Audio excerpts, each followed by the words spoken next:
Não me vou alongar muito em palavras iniciais. Primeiro, porque o objetivo é pregar a palavra. Em segundo lugar, porque não seria emocionalmente possível. Mas dizer-vos, colocar as coisas desta forma. Existem duas igrejas que, para mim, pessoalmente, eu não consigo ser indiferente nem falar de forma indiferente.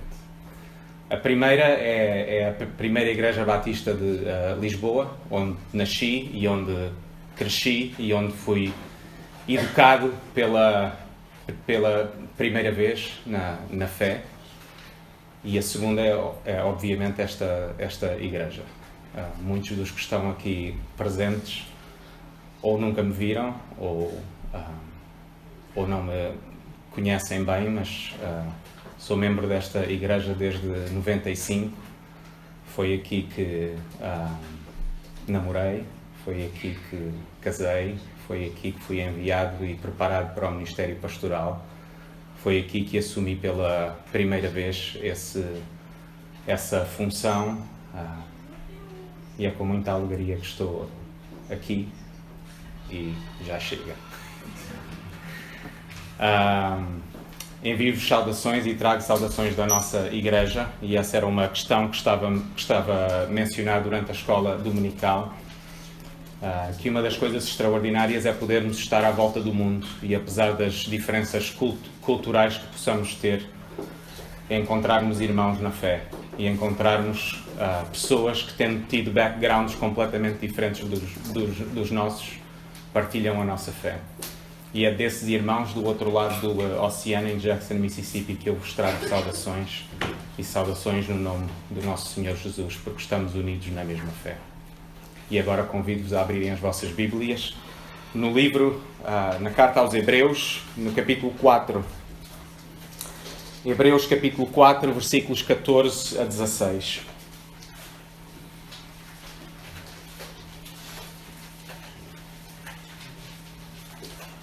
Hebreus 4, 14 a 16. Mas porque é a palavra de Deus, inspirada pelo Espírito Santo, e porque só a podemos compreender, ouvi-la e compreendê-la com a sua ajuda, vamos ao nosso Deus em oração. Pai do céu, estamos reunidos por Tua causa. Estamos reunidos porque Tu enviaste o Teu Filho e o Espírito Santo transformou a nossa vida, deu-nos nova vida. Uniu-nos ao Teu Filho Jesus, e porque estamos unidos a Ele, nós recebemos perdão, nós recebemos a Sua justiça e podemos, Senhor, vir perante Ti, chamar-te Pai, ouvir a Tua palavra, compreendê-la e, com a ajuda do Espírito Santo, colocá-la em prática. E esse é o nosso desejo, Senhor, enquanto pensamos naquele momento especial, escandaloso, em que Tu enviaste o Teu Filho, em que o próprio Deus se tornou homem. Senhor, protege-nos de sermos céticos, perdoa-nos a nossa falta de fé, ajuda-nos a olhar para este escândalo, a ficarmos maravilhados e por isso mesmo compreendermos que só porque Tu enviaste o Teu Filho e só porque Ele se tornou homem é que nós podemos vir perante Ti. Porque nós vimos através dele. Não vimos pela nossa justiça, não vimos porque somos bons, mas vimos porque Tu nos compraste pelo Seu sangue. Aceita, Senhor, a nossa adoração e ajuda-nos a receber a Tua palavra para o nosso bem, para a nossa santificação e para a Tua glória. No nome do Senhor Jesus. Amém. Natal. Vamos a celebrar um Natal, época do Advento. Ainda agora acendemos mais uma vela como representação desta preparação, desta antecipação, de celebrarmos um escândalo. Aquilo que nós estamos a afirmar é um escândalo. Não existe nenhuma religião, nenhuma outra religião, que alguma vez se atreveu a propor que Deus se tornou um ser humano. Chamamos a encarnação, porque Deus se tornou carne. E nós juntamo-nos e só estamos aqui juntos porque um dia Deus decidiu, só pela sua vontade, enviar o seu Filho, Deus com ele, e tornar-se como um de nós. Um ser humano como eu e tu. Não é um ser humano diferente, um ser humano único, mas um ser humano como eu e tu. E é tempo de relembrar um destes escândalos, e não podemos deixar de falar neste advento e neste acontecimento sem falarmos desta forma, neste escândalo, nesta humilhação que foi Deus e o próprio Deus se ter tornado como um ser humano. E portanto é tempo de lembrar que se Jesus não foi homem, o Natal não pode ser uma festa. Se Jesus não se tivesse tornado homem, nós não estávamos aqui juntos hoje. Se Jesus não se tivesse tornado homem, não tínhamos qualquer esperança. E por isso é bom que nos juntemos e que pensemos sobre este homem. Este homem que, sendo Deus, não tomou como usurpação o facto de ser Deus e se tornou como nós. E quando falamos, e quero acentuar este ponto, e quando falamos em ser homem, estamos mesmo a falar em ser homem. Estamos mesmo a falar de alguém que foi como nós. E esta afirmação de fé, que Jesus foi um ser humano e é um ser humano ainda hoje, é essencial. Ao ponto que, se formos às Escrituras, 1 João 4, 2 a 3, ouvimos isto. Nisto conhecereis o Espírito de Deus. Todo o Espírito que confessa que Jesus Cristo veio na carne é de Deus. E todo o Espírito que não confessa que Jesus Cristo veio em carne não é de Deus. É o Espírito do Anticristo, do qual já ouviste que há de vir, e eis que já está no mundo. Se eu vos perguntar, através deste texto, como é que João identifica alguma coisa como anticristã? A resposta é negar que Jesus foi homem. Negar que Jesus foi homem e foi um ser humano como eu e tu. E é claro, para mim, e tenham isto em conta, que eu não julgo que esta igreja e os seus membros acreditem que Jesus não foi homem. Mas, no entanto, vale a pena pensar que existem vários graus e várias maneiras de negar que Jesus foi homem ou negar que Jesus foi completamente um ser humano como nós. Nós podemos acreditar que Jesus foi homem sem acreditarmos que ele foi completamente homem. Não sei se já alguma vez ouviram, se alguma vez até já saiu da vossa boca a expressão, por exemplo, mas Jesus era Deus. E quando nós dizemos, mas Jesus era Deus, significa que quando estamos a ler os Evangelhos, nós estamos realmente a acreditar que Jesus foi um ser humano como eu e tu. Porque estamos a pensar que, de alguma forma, o seu sofrimento e a sua vida não passou pelas mesmas circunstâncias que nós. Mas o facto é que a Bíblia afirma exatamente o oposto, que Jesus foi um ser humano como eu e tu, e que só porque foi um ser humano como nós, é que nós temos possibilidade de salvação. Se nós não acreditarmos que Jesus foi um ser humano como nós não temos razão para estar aqui hoje. Porque Jesus não nos pode representar. Porque Ele só pode representar alguém que é semelhante a Ele. E por isso a carta aos Hebreus, e por isso trazer este texto, que foi intencional para esta época, é um excelente livro, porque nos ensina acerca de Jesus e das consequências de conhecer Jesus. Das consequências na nossa vida prática, na nossa fé. E é particular esta carta porque tem as afirmações mais fortes e mais explícitas acerca da humanidade de Jesus. Esta carta é acerca da superioridade que Jesus tem sobre todas as coisas, mas o ensino de Jesus é ao mesmo tempo e repetidamente intercalado com avisos.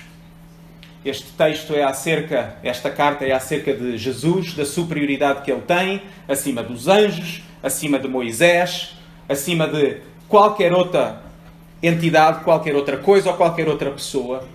Mas este livro é também sobre avisos. Aliás, este livro foi escrito para avisar os crentes, uma segunda geração de crentes, a permanecerem firmes na fé. A não esquecerem que Jesus não pode ser comparado a qualquer outra coisa. E que no momento em que nós substituirmos Jesus por qualquer outra coisa, nós estamos na prática a abandonar Jesus. E vez após vez, capítulo 2, capítulo 3, capítulo 5, capítulo 10, capítulo 12, eles são chamados, vez após vez, a não abandonarem Jesus. A acreditarem, por exemplo, que Jesus foi tão humano como eles, e porque foi como eles, os pode representar perante Deus como nenhum outro. e porque ao mesmo tempo era Deus, Ele pôde entrar nos céus como nenhum outro e nos pode representar como nenhum outro. E que se não for Jesus, não existe nenhum outro mediador que nos pode levar a Deus. De que Jesus é tudo quanto eles precisavam e de que Jesus é tudo quanto nós precisamos. Esta carta acaba por ser parecida um pouco à nossa situação. Nós não sabemos exatamente as razões ou que tipo de tentações, não nos é dito nesta carta, que estes crentes estavam a sofrer. Temos algumas indicações. Parece que provavelmente, e numa segunda geração de crentes, eles estariam provavelmente a ser perseguidos pela sua fé em Jesus e estavam a ser tentados a voltar, a continuar a acreditar em Jesus de certa forma, mas voltarem aos ritos judaicos, de forma a evitarem perseguição, de forma a dizerem nós continuamos a ser judeus.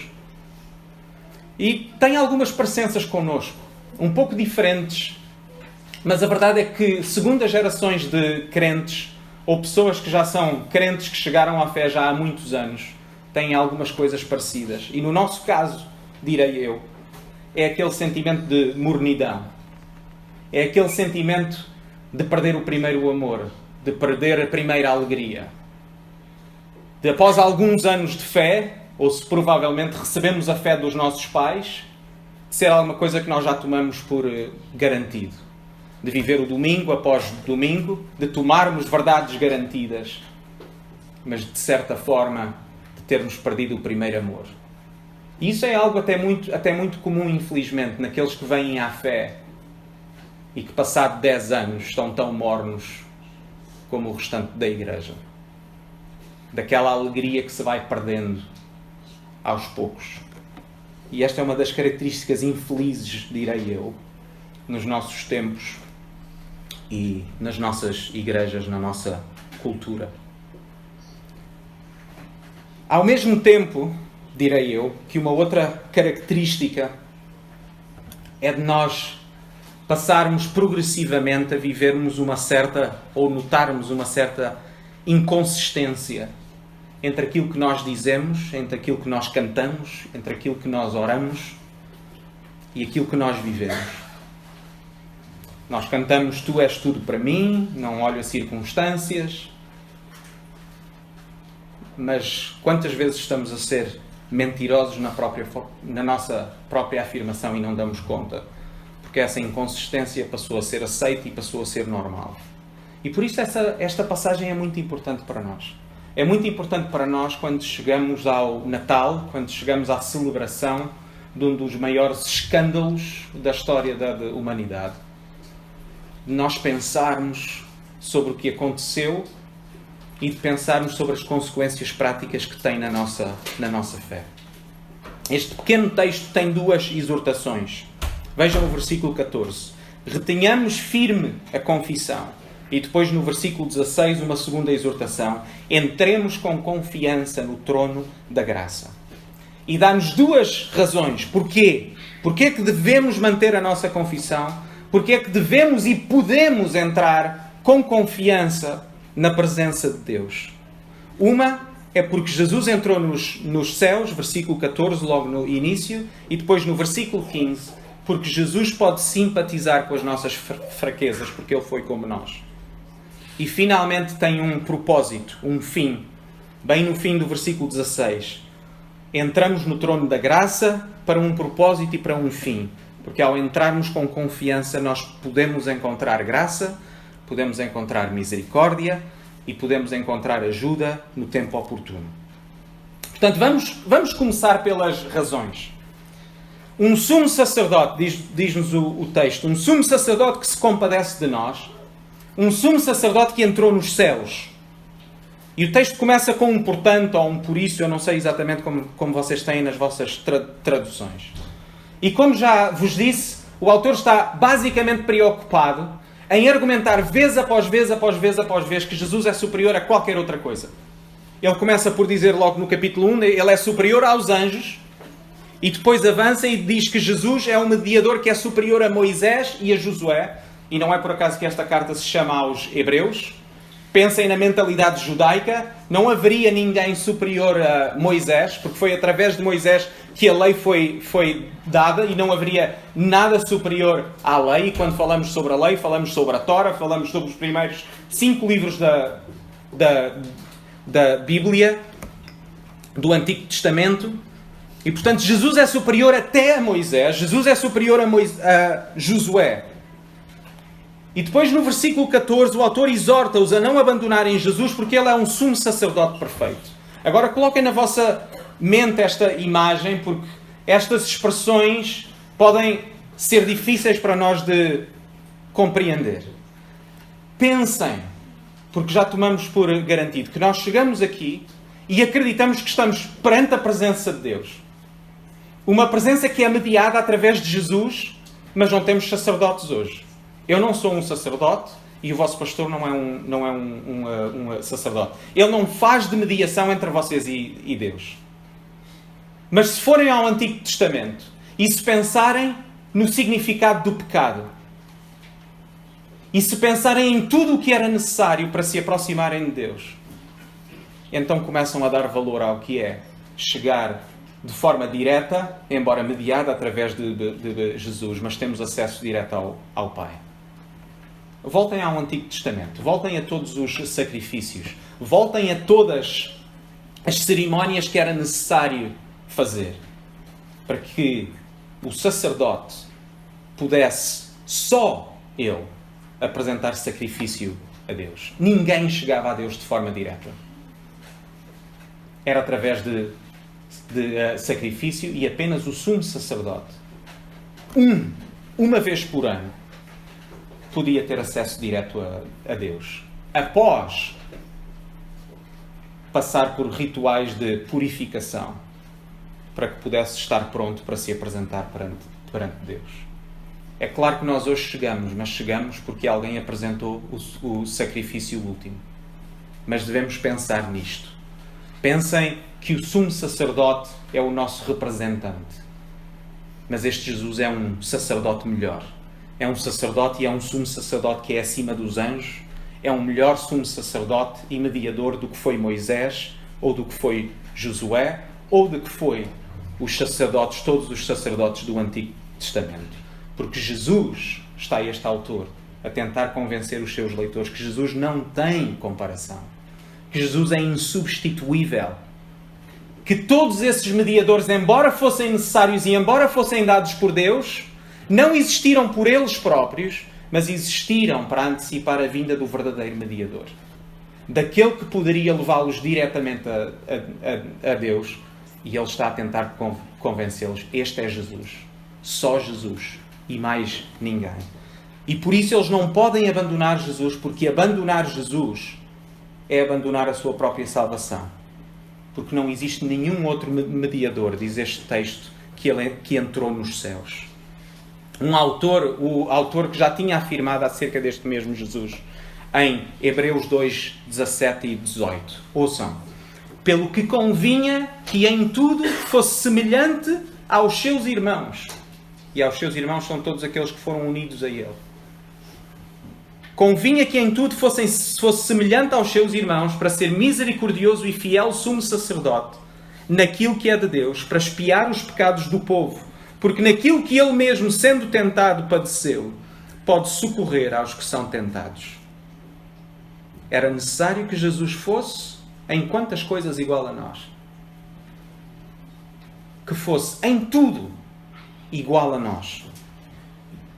Repito, que ele fosse, em tudo, semelhante aos seus irmãos. E é necessário, diz o autor, que nós retenhamos esta confissão.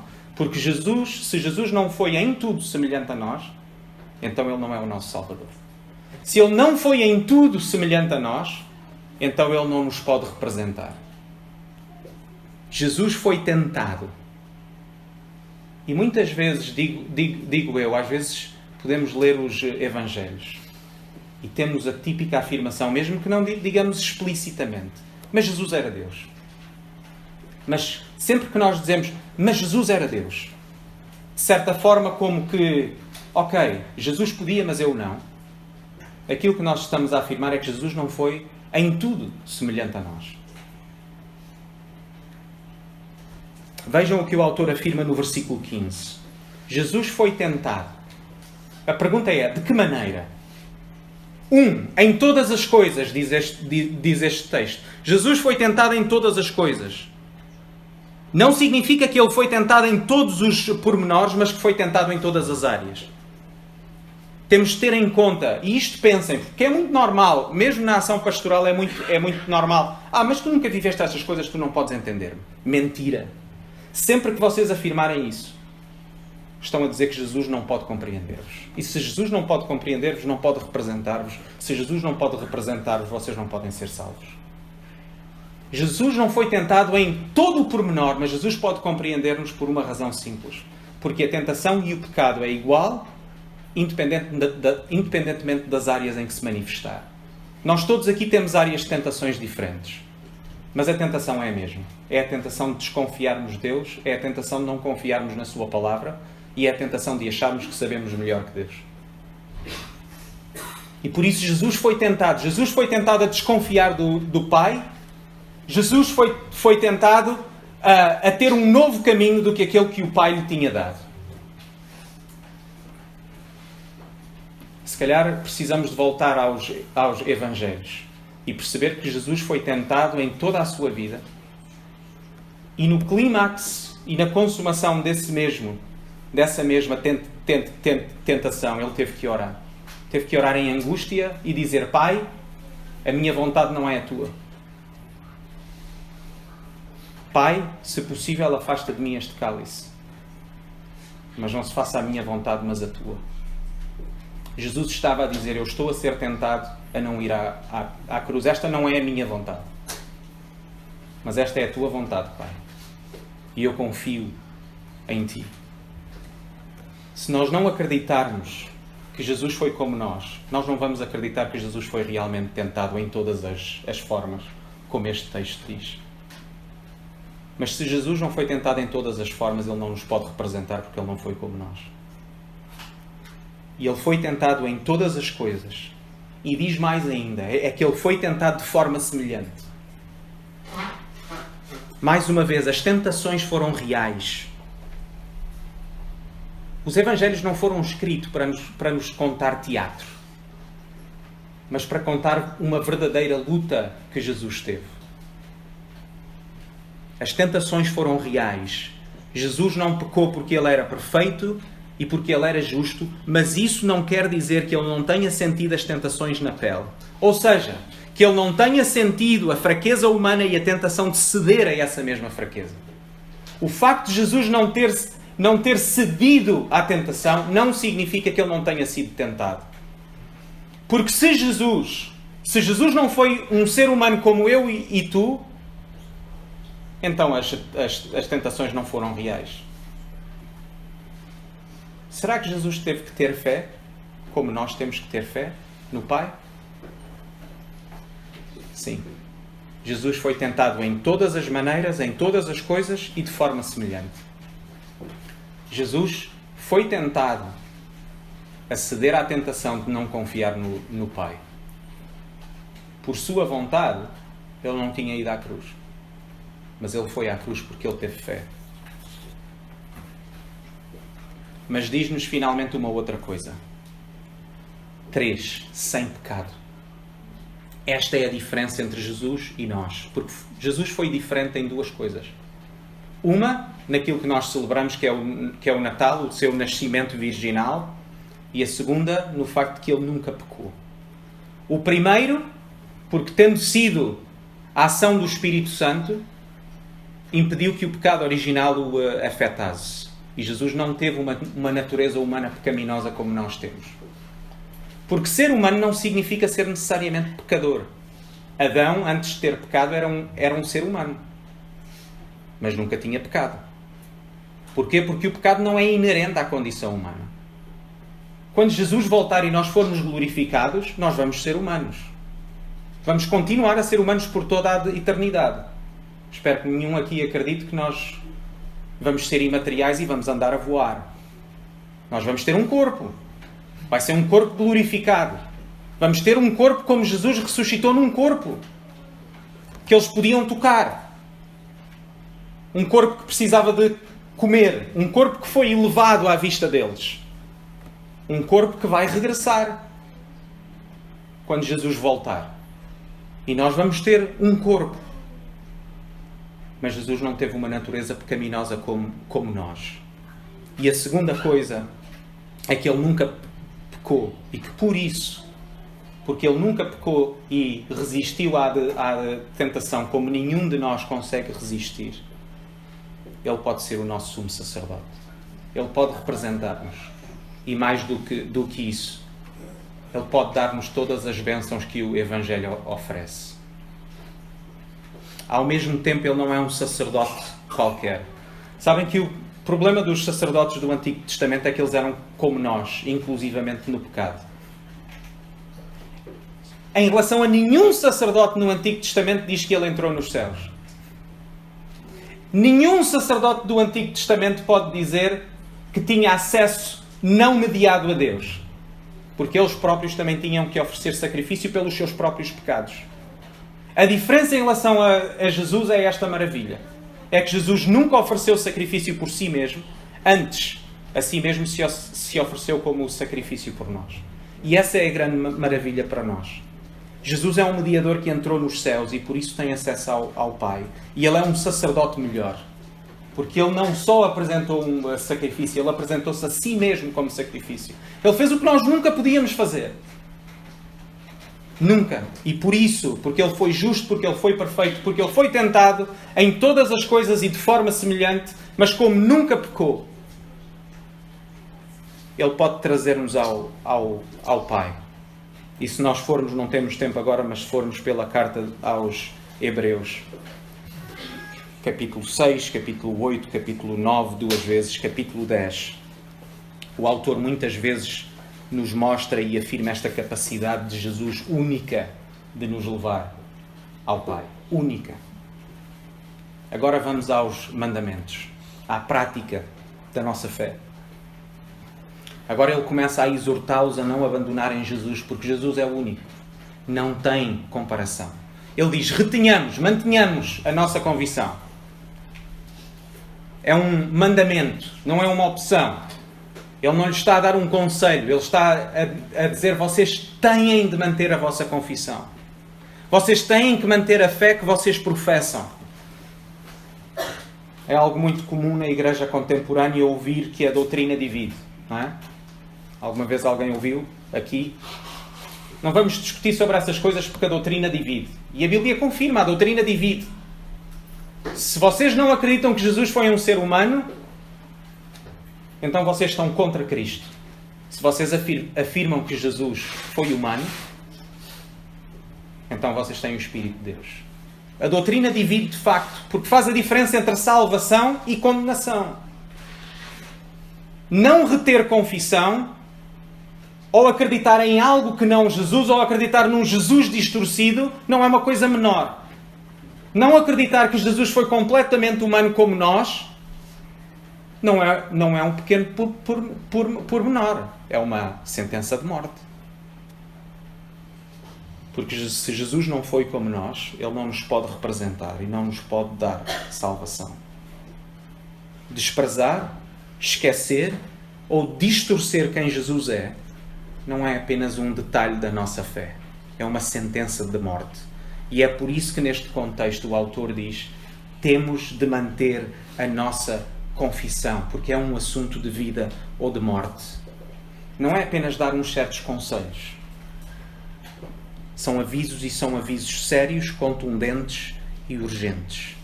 E por isso, como dizia há pouco, como já repeti mais do que uma vez, exclamar, mas Jesus era Deus. Não é necessariamente, eu consigo compreender, que não é necessariamente não acreditar de forma completa que Jesus não foi como nós. Mas de certa forma é dizer, sim, ele foi como um homem, mas não foi exatamente como nós. O que é exatamente a negação do que ele está a tentar convencê-los.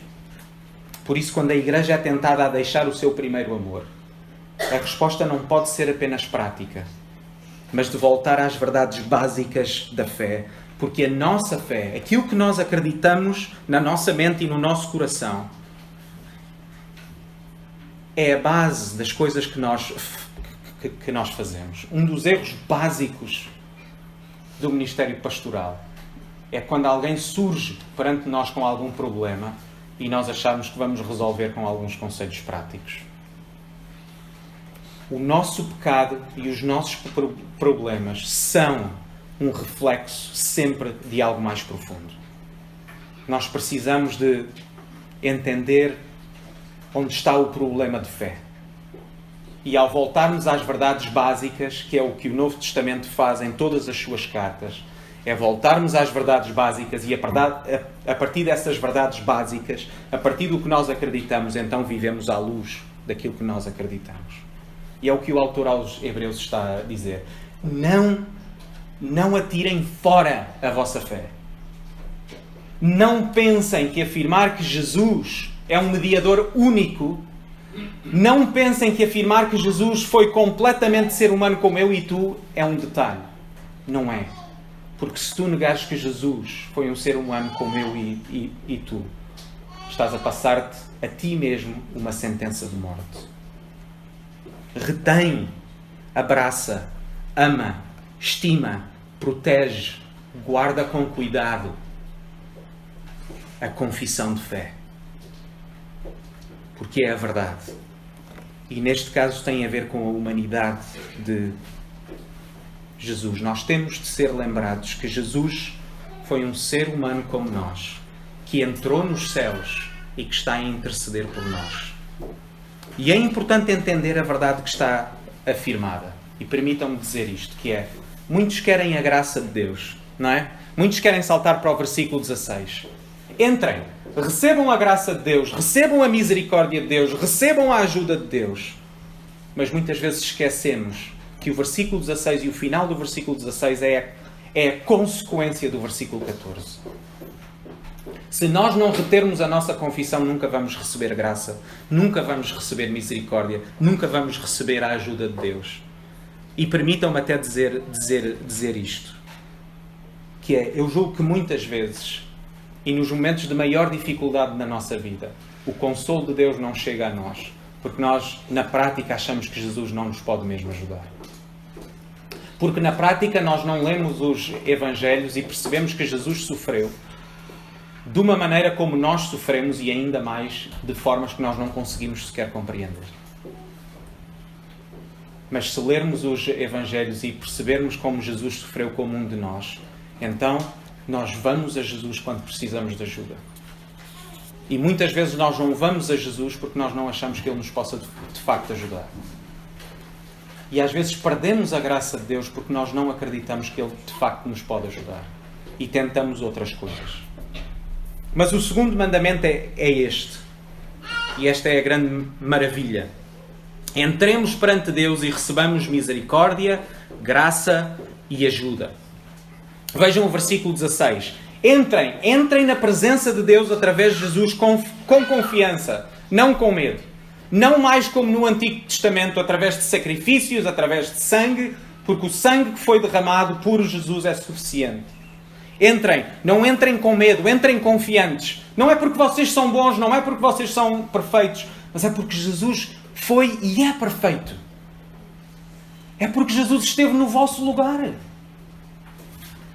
Nós vamos com confiança, não por falta de respeito para com Deus, mas entramos com confiança porque sabemos que Jesus está ou esteve no nosso lugar e por isso podemos ir ao Pai. Vão ao Antigo Testamento. Quantas orações temos no Antigo Testamento em que Deus Pai é dirigido por Pai? Quantas? 0. E no Novo Testamento temos o nosso Senhor Jesus a orar ao Pai e a ensinar-nos a orar. E diz, vocês orarão assim. Pai nosso. Pai.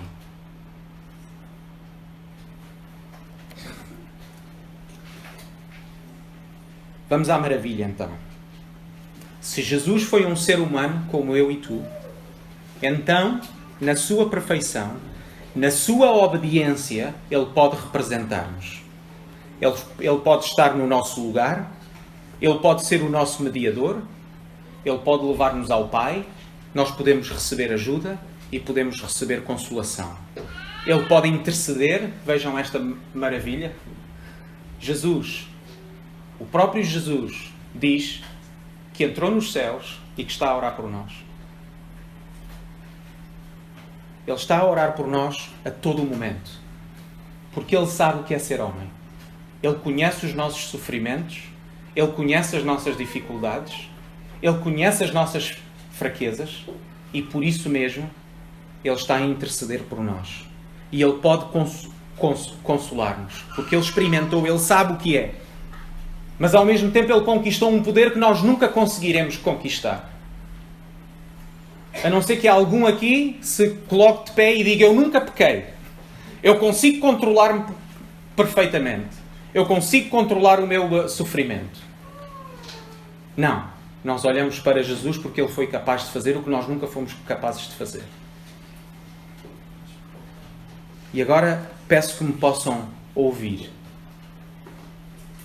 Eu julgo que todo o crente, de formas diferentes, em momentos diferentes, em graus diferentes, mas todos, é parte da condição humana, especialmente parte da condição humana pecadora.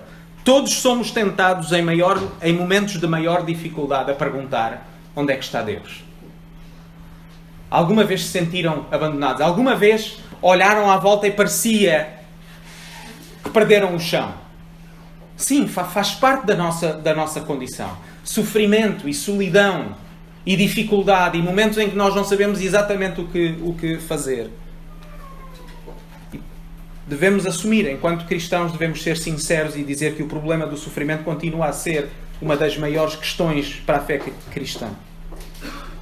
Nós não gostamos de sentir abandono, não gostamos de sentir incerteza, mas isso faz parte da nossa vida. A dúvida é inerente à condição humana. E permitam-me até dizer assim, estes sofrimentos ou sentimentos de dúvida não são em si mesmo pecado. Jesus duvidou. Acreditam nisso? Jesus duvidou. Jesus teve que orar e dizer ao Pai: Pai, eu não estou a perceber isto. Eu sei o que tu me chamas a fazer, mas eu não quero fazer. Em grande angústia, Jesus duvidou. Porque a dúvida em si mesma não é pecado. A falta de confiança em Deus, a falta de obediência é pecado. Mas a dúvida não é em si mesmo pecado. É parte da condição humana. O texto diz que Jesus viveu essa fraqueza humana. Que Jesus tinha limitações inerentes ao facto de ser humano.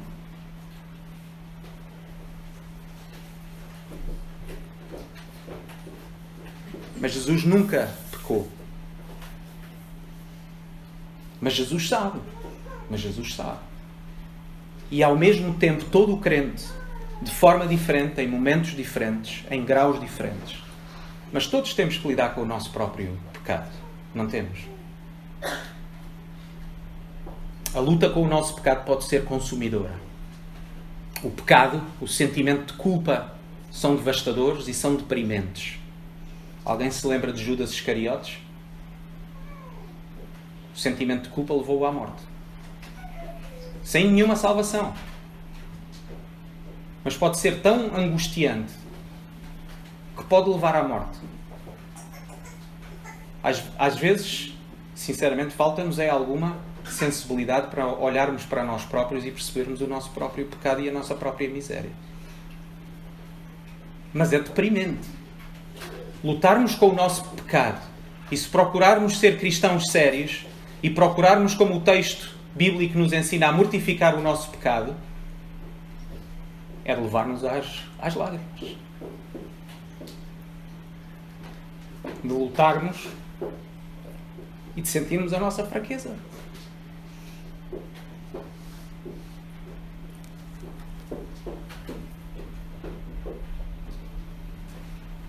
Mas Jesus foi diferente, porque Ele não pecou. Porque Ele ganhou um poder que nós não temos e Ele dá-nos esse poder através do Espírito Santo. E porque Ele está a interceder por nós. E porque Ele conhece a nossa própria fraqueza.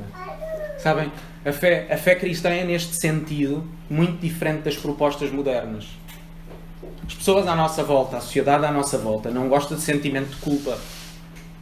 Por isso mesmo. Porque o sentimento de culpa é mau. O sentimento de culpa é deprimente. Nós não gostamos de sentir culpa. A nossa primeira reação é dizer que a culpa não foi nossa. Nenhuma das crianças dessa igreja faz isso, não é? Os meus filhos nunca fizeram isso. Nunca disseram a culpa é dele. Mas foi ele. Aliás, nenhum dos homens ou mulheres desta igreja alguma vez se viraram para o seu marido ou para a sua mulher e disseram: a culpa é tua. Se tu não tivesses feito isso, eu também não tinha feito aquilo.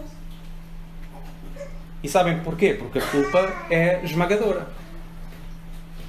Porque se nós olharmos para nós próprios e percebermos a nossa culpa, e se não tivermos Jesus, e se não tivermos alguém que pode levar a nossa culpa, é deprimente. E é difícil. E é consumidor. O ressentimento, a tristeza. Mas Jesus foi muito diferente. Mas isto é muito diferente. É muito diferente da sociedade à nossa volta, porque o sentimento de culpa é negado. É explicado. Tudo com o propósito de negar sentimento de culpa, de negar a própria culpa. Mas por causa de Jesus, a fé cristã é diferente. Nós até podemos dizer assim: feliz aquele cuja culpa está diante dele, porque quando nós temos a culpa à nossa frente, nós podemos dirigir-nos a Jesus. É a nossa culpa que nos tem que levar a Jesus. Porquê? Porque nós entendemos que nós não vamos conseguir. Nós precisamos de alguém que é melhor que nós. Que nós temos que desistir de achar que somos bons. Porque no momento em que temos a culpa à nossa frente, nós vamos a Jesus. Nós vamos àquele que nos pode ajudar, àquele que se pode compadecer de nós. Àquele que nos pode livrar da culpa, não porque não nos vai dizer: não, tu és muito bonzinho. Não, tu és mau. Tu és mau, és tão mau como tu estás a perceber que és mau, ou ainda és pior do que aquilo que tu pensas. Mas sabes, eu ofereci a minha vida por ti. E é em mim, diz Jesus, é em mim que tu encontras perdão. É em mim que tu encontras a liberdade dessa culpa. Não porque tu não és culpado, mas porque eu levei o sofrimento que era teu. Sabem, a sociedade à nossa volta faz muito das pessoas. Diz-nos que as pessoas são naturalmente boazinhas. Agora, vamos ser sinceros. A sociedade faz das pessoas o que nós, por experiência própria, sabemos que não são. E sabemos que nós próprios não somos. Mas a fé cristã enaltece uma pessoa. Essa pessoa é Jesus, na qual todas as outras podem encontrar perdão e esperança. A sociedade diz-nos que o nosso problema é de circunstâncias. É sempre o problema é sempre dos outros, ou é problema da circunstância em que nós estamos. Se eu tivesse mais dinheiro, se este país fosse melhor, se eu tivesse melhores amigos, se eu tivesse uma melhor mulher ou um melhor marido, ou se os meus filhos fossem diferentes, ou se isto fosse diferente, então eu era capaz. Mentira.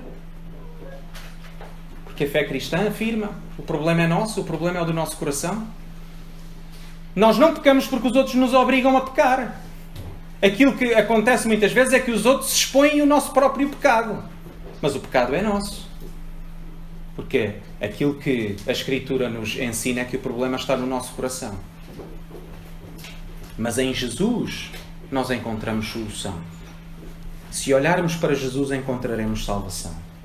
E esse é o último ponto. Para quê? Para encontrar misericórdia, para encontrar graça e ajuda no tempo oportuno. Este é o meu desejo. Se alguém está aqui que não confia em Jesus, que se chegue a Jesus. Que desista de procurar solução em alguma outra coisa que não naquele que é o único que os pode perdoar e que os pode livrar dessa culpa.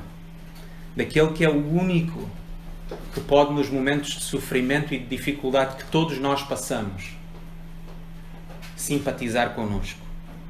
E aquilo que eu peço é: larga larga nessas coisas que tu continuas a confiar. Seja em ti próprio, seja no teu dinheiro, seja nas tuas capacidades, seja no que for, larga. Larga porque Jesus é melhor. Mas para os que professam a fé, e imagino que a maioria aqui, os que se dizem crentes, a exortação é esta: acredita mesmo que Jesus foi um ser humano como eu e tu. Eu estou convicto, mais uma vez, por experiência própria, que muitas vezes eu não encontro o consolo necessário porque eu não acredito. Muitas vezes, no meio do sofrimento, eu procuro soluções e esqueço que Jesus pode consolar-me, porque Ele sabe como é, que Ele pode compadecer-se das nossas fraquezas, porque Ele foi tentado como nós, mas sem pecado. E o meu desejo é que nos momentos mais difíceis e de sofrimento, que o encontro com Jesus, o encontro com o Jesus homem, nos possa trazer um verdadeiro consolo, onde nós podemos encontrar paz e podemos encontrar segurança. Não é uma segurança nem uma paz deste mundo. Não é aquele tipo de paz ou de segurança romantizada, falsa, materialista até, mas uma segurança real. Uma segurança que não está dependente das nossas emoções, não está dependente até das nossas fraquezas e dos nossos altos e baixos. O meu desejo é que nos momentos em que o nosso próprio pecado nos esmaga, em que o nosso próprio pecado é exposto, não só perante nós, mas perante os outros, que nós possamos encontrar este homem Jesus e aos seus pés encontrarmos perdão e transformação. O meu desejo é que nós possamos largar e esmagar os nossos ídolos, esmagar aquelas coisas que nós colocamos a nossa confiança, que nós possamos largar as nossas desculpas, aquelas desculpas que nos afastam de Jesus e que nos afastam de receber uma verdadeira ajuda. O meu desejo é que nos possamos juntar ao apóstolo Paulo e perante este homem Jesus, ao Deus que se fez homem, ao Deus que se fez homem e que se humilhou por nós e que morreu por nós, que olhemos para este bebé que nós celebramos com redobrada maravilha e que possamos perguntar assim, e eu sei que vocês conhecem este texto: depois disto e depois de ouvirmos estas coisas, que diremos a estas coisas? Se Deus é por nós, quem será contra nós? É que foi Deus que entregou o seu próprio Filho. Se Deus entregou o seu próprio Filho para morrer no nosso lugar, não nos vai dar todas as outras coisas que nós necessitamos? Acham que Deus enviou o seu Filho para nos deixar à nossa sorte? Não.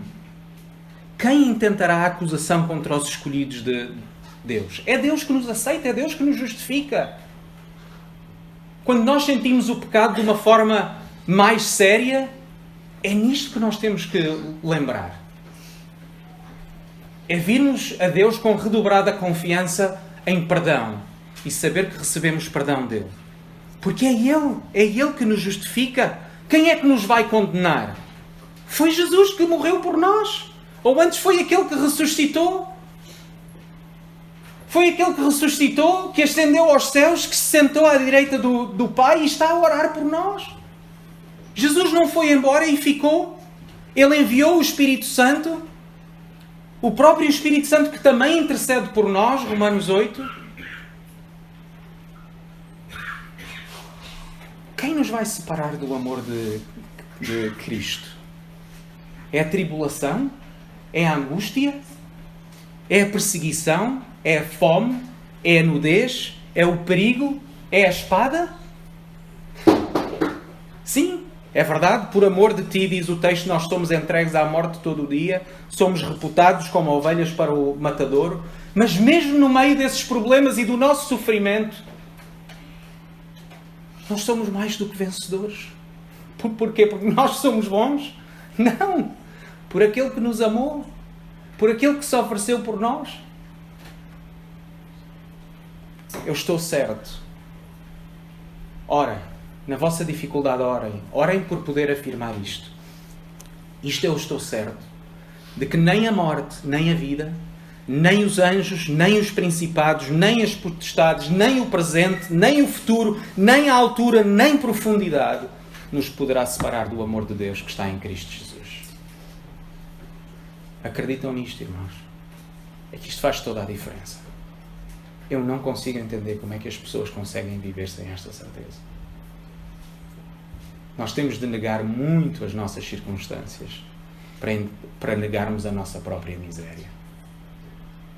Mas alguém que já esteve frente a frente com o seu pecado, como é possível sequer viver? Nesse sentido, Judas teve o correto discernimento.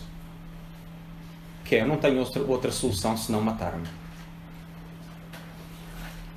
Mas nós temos uma oferta melhor. E essa oferta melhor é Jesus. Por isso, se Jesus não foi homem, se este bebé não foi um bebé verdadeiro, um bebé realmente um ser humano como nós, o Natal não é nem podia ser uma festa. Mas se Jesus foi e é homem, então nós podemos confiar. Há uma senhora na nossa igreja, está nos seus 60s, descobriu que sofria de cancro, está a passar agora por uma etapa muito difícil de quimioterapia, perdeu o seu cabelo, sente toda a fraqueza do seu corpo, da sua mente. E eu estava a visitá-la e ela, envergonhada, triste, abatida,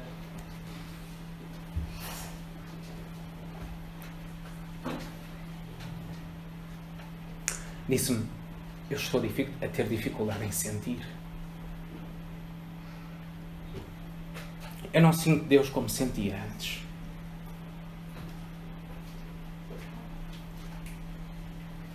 E lembro-me de estarmos a falar e depois orarmos juntos. E eu disse-lhe: sabe, foi por isso mesmo que Jesus morreu por si.